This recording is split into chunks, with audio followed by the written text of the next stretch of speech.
Yo, welcome back. It's a Friday edition of the Orange Bloods Texas Football Channel. I'm Jeff Ketchum, joined by the usual Modcast crew, Alex Dunlap, Jason Sukumel, Anwar Richardson.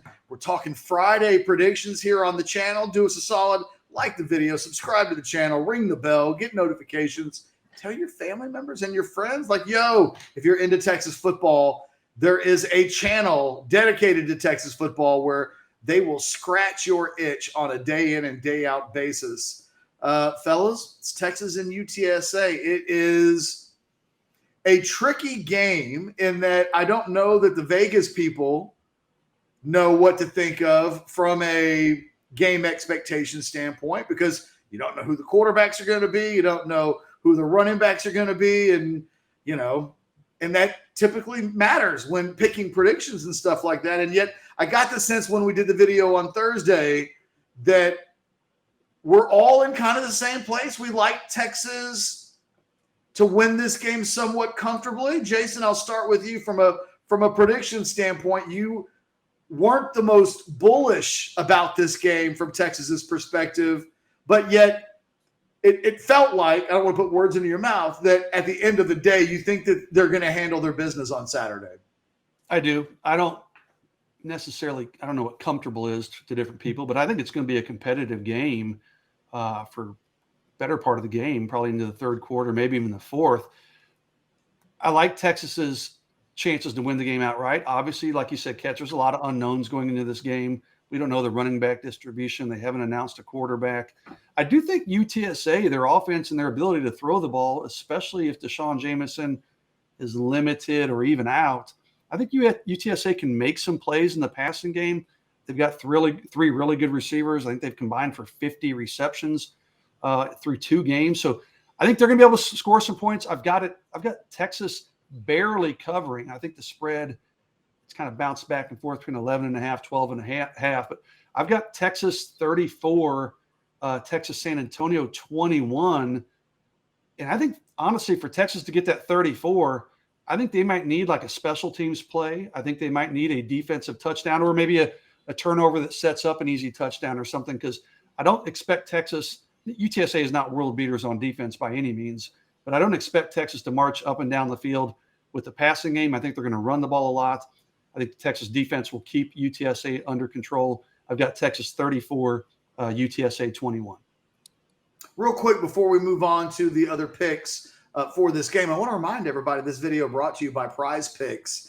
We've all, as a staff, have been having a lot of fun playing on Prize Picks. Go there right now. Download the app, deposit some cash. They will match up to 100% of up to $100 if I'm not mistaken. Use the code Orange Bloods to get the hookup.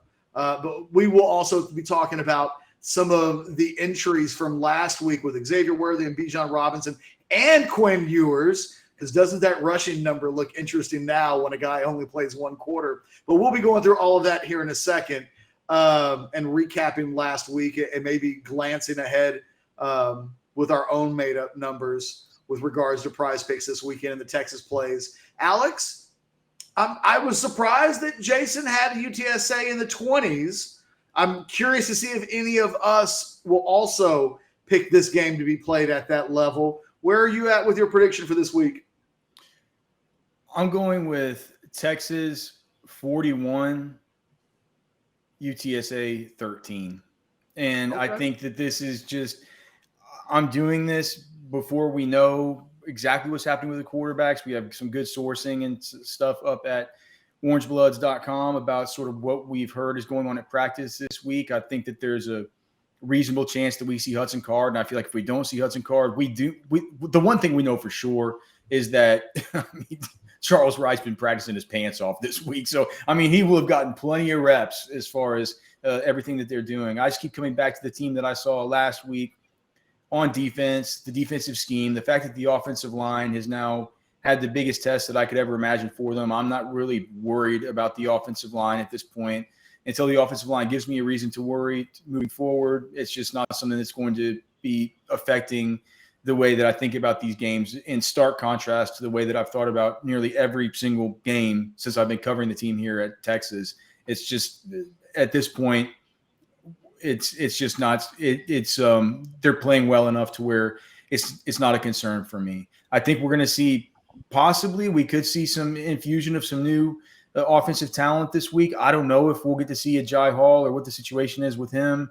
Heard he might have been practicing this week.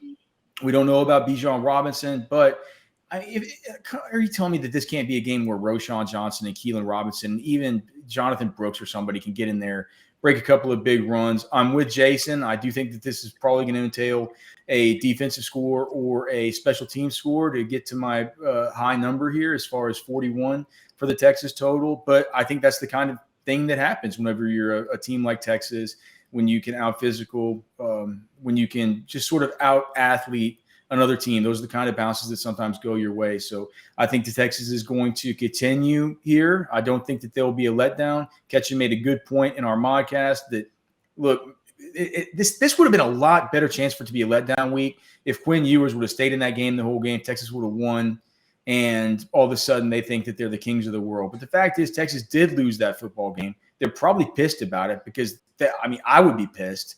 That's a game that they could have won. And honestly, through no fault of their own. I mean, there were things that happened that were no fault of any of those players that could have affected the outcome of that game negatively for Texas. I don't see this as a game where they don't come in with a chip on their shoulder, and they don't come in where they're a little bit worried, saying like, dude, we haven't known all week whether we're going to have a quarterback. So I think we're going to see a team that comes out motivated, a team of better athletes, a team with more physicality. And, I don't think that the spread is going to be anything that will be a concern. Clearly, you've got them winning by 28. That's a big number. Anwar, what about you? Are you somewhere in between? Or are you right with Alex? Or, you were certainly more bullish on them covering in the modcast. So I'm curious to hear your score. Basically, it's kind of a blending of the two. It's kind of ironic. I've got Texas winning 34-13. So I took it looks like one of Jason's scores and one of Alex's scores, which I had previously written down before we had spoken. So it's kind of a weird thing. Let me go through. That means you're going to be sent you guys. I sent you guys. There was an article in the San Antonio Express News this week that I think just solves this whole thing. Okay.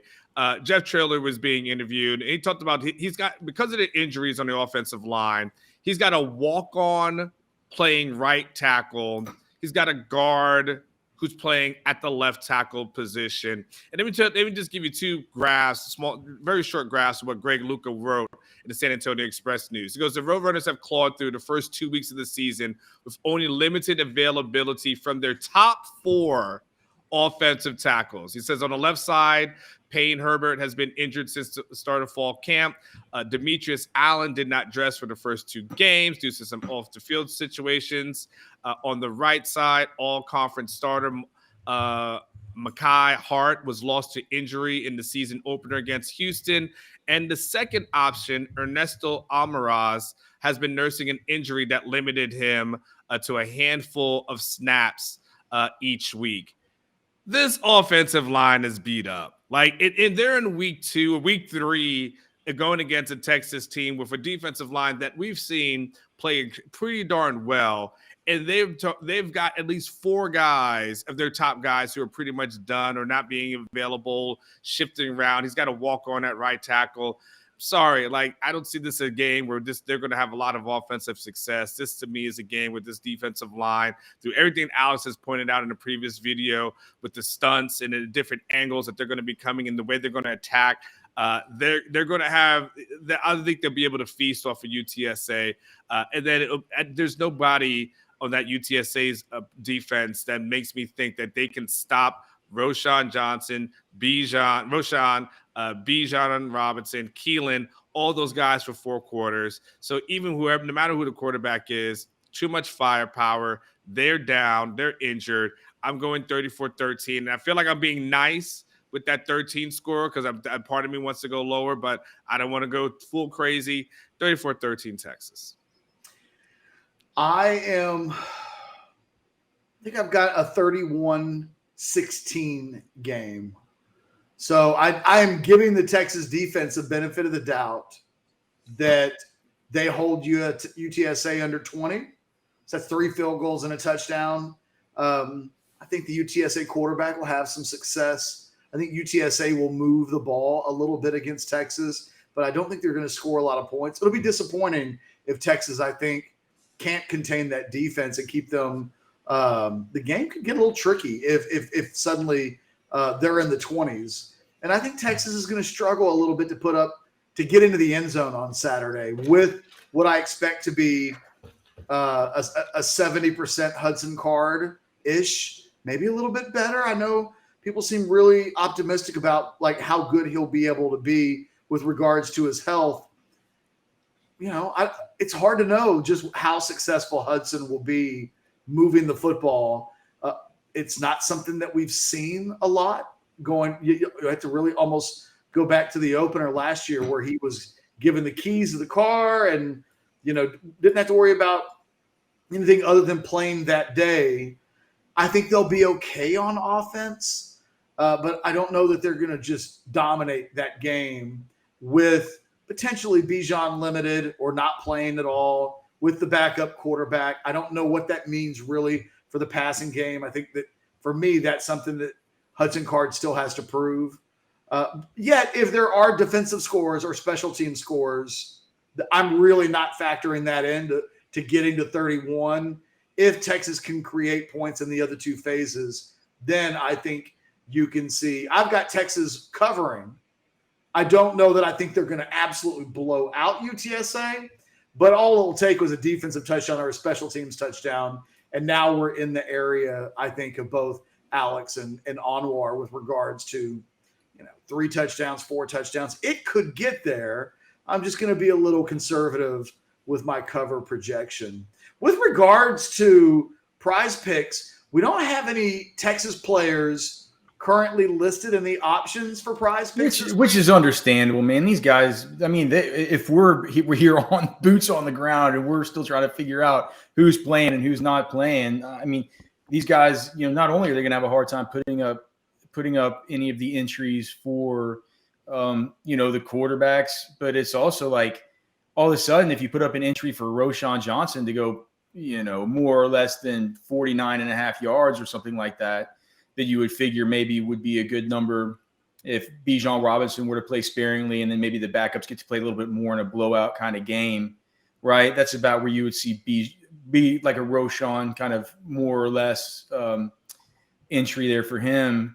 All of a sudden now you find out that Bijan's not playing and everybody's already taking the more on that thing and you're losing a lot of money if you're Prize Picks. So I can understand why they don't have them up, but certainly if you listen to the picks from last week, we had some good ones, specifically with the Worthy over.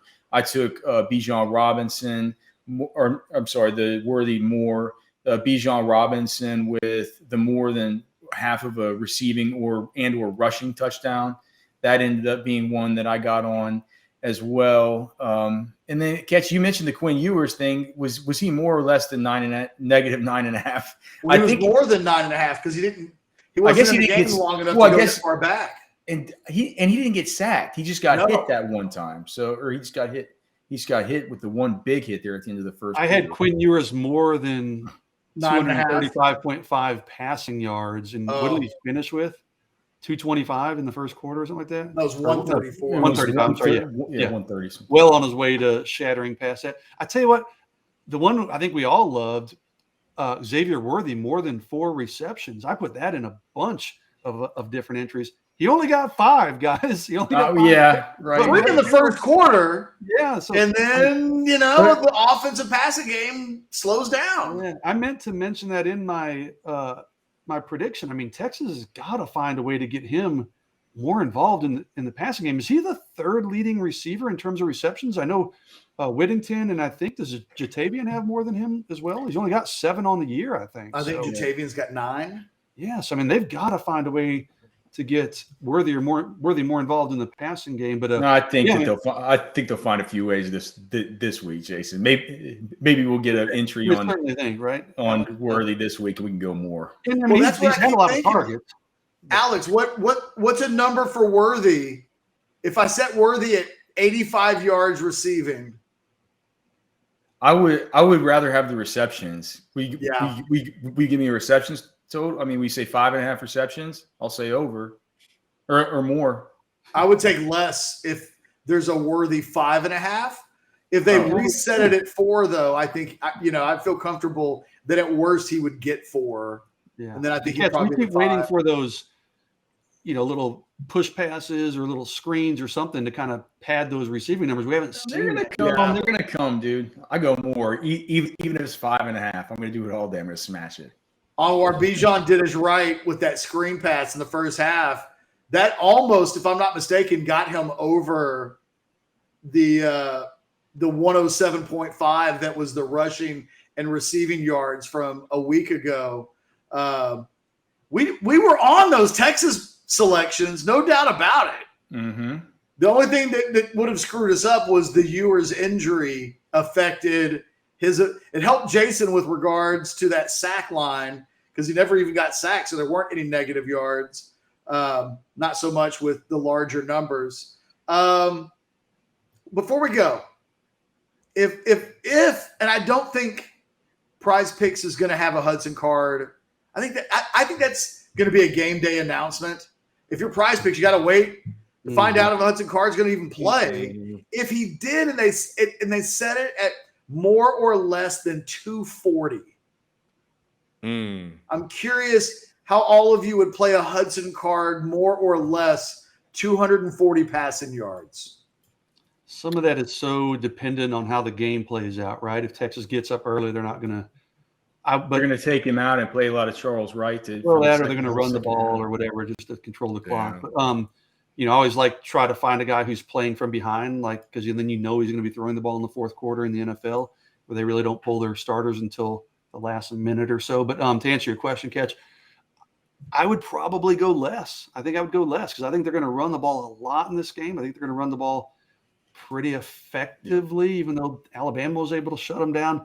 I think Texas is going to lean on those running backs as much as they can. I'd probably go less than 240 for Hudson. Less is the correct answer. Yeah, I think less. So what's the right number? Sure. I'm looking. Has Hudson Card ever had 240 yards at Texas? I don't think. No. Okay, so is that right? Wow. Yeah, because he had I think less than 200 in the Louisiana game last year. It looked like in Louisiana. No, he had 224 versus Louisiana. That's the best he's ever had. So, it's under for me just for the reasons, Jason. Even more that's throwaway for me. Last year. This offensive line's better. This team's better. But for me, it's like Jason made the best point. It's like how many outs do you have here with the less? You got a lot. I mean, not to cross your fingers, but Hudson gets hurt. That's an automatic less. Hudson gets yanked. Hudson actually plays well enough to get yanked out of the game at halftime. Just let Charles Wright run it out, salt this thing off. That's a yes. And the game was completely run. They realized that we can just bludgeon these dudes with 3 different running backs and make sure to keep Hudson Card upright. That as to less too. So here I got these 3 different trap doors to the lesses. I'm gonna be going with that as opposed to the upside case for the guy who I have no idea what's going on with him as far as his percentage of health. So hey, Catch. Since we don't have a Texas thing out here, right? What about OU and Nebraska for the quarterbacks? They've got Dylan Gabriel at 292.5, and they've got Casey Thompson at 246.5 as we record this. Dylan Gabriel at 292.5 versus Nebraska, and Casey at 246.5. I know what I'm going. I'm going less for Gabriel, more for Thompson probably. That's kind of what I was thinking. I mean, they're going to bludgeon Nebraska. Nebraska's so poor defensively that I just assume that Oklahoma is going to score some points and get a big lead. I think Jason's right. I think Casey Thompson's probably playing chase. And I wonder if Oklahoma gets a big enough lead that it leaves space for Gabriel not to, if that game is remotely close and it's a shootout, then Gabriel may shoot past that more number. I would lean towards less than with regards for Gabriel, but more for Thompson. But part of me thinks maybe less for both. I don't know. I don't know what Oklahoma is as a football team. Last week was weird for them. So anybody else got a prize pick they've seen on the college side that they love for this week? Yeah, I've got one. I'll start it off. My USF Bulls. They've got the quarterback Jerry Bohannon on the road versus Florida at 190.5 as the projection. I would probably take the less on that. Did he used to be at Baylor? Yes. Mm-hmm. Okay. Yes. And USF, while I love my Bulls, they are not a good program. Jeff Scott is going to probably get fired at the end of the season. And they're on the road versus Florida, and they think he'll throw for more than $190. Nah, no. He did 172 against Baylor, not Baylor, BYU this season. And so in the swamp, I'm probably gonna. I hate to do it for my Bulls, but I'm probably gonna go less and probably take. That's probably something I see and I love. Now watch he throws for 350, but I see that that's a sneaky good one for me. I haven't even looked at them, guys, but I would take every Iowa less than offensive stat. How about that? I'll say this: it isn't for college, but it's a winner. If you wanted to throw in an NFL one, Derek Carr more than 281 total passing yards. I've got one. Weirdly, the first two teams that Texas played this season play this weekend, so you're going to get a motivated Alabama team that has heard from Nick Saban all week long about how bad they were against Texas. They get a bad La Monroe, and Bryce Young has a combined rushing and passing yards number of 295.5. Considering he rushed for 100 yards in the opener, love it. Yeah. I love the more on the 295 there. I think he's easily in the 300 with regards to the first yards, half, dude. He may hit that in the first half. I know. Well, he might need to. Yeah. So I love the Bryce Young 295.5 play. I would say go with more on that, and I might go a lot of. You talked about less with Iowa. I may go more with a lot of Alabama this week. I think the Gibbs number was interesting as well. I think his rushing yards. Let me look that up. I was looking to see if he had 88.5 catch. I'm looking at it. 88.5. This feels like a week where Alabama punishes La Monroe. I'd probably take the more on Gibbs as well. Anyway, look, for our guys over at Prize Picks, clearly we're into Prize Picks. We're having a lot of fun as a staff this year. They've given us money to play with. We've gone in there and every week had matchups that we'd like to look at. We've been playing a lot of the more or lesses. Get in there, jump in there, deposit $100. Let them give you another 100. Use that promo code OrangeBloods and let the fun begin. For myself, Alex, Jason, Anwar, you've heard our predictions for Friday. We will see you on Saturday night in the postgame show, Anwar and I. It'll be late, but we will be going live as we always do. Until then, you guys take care of each other. Later.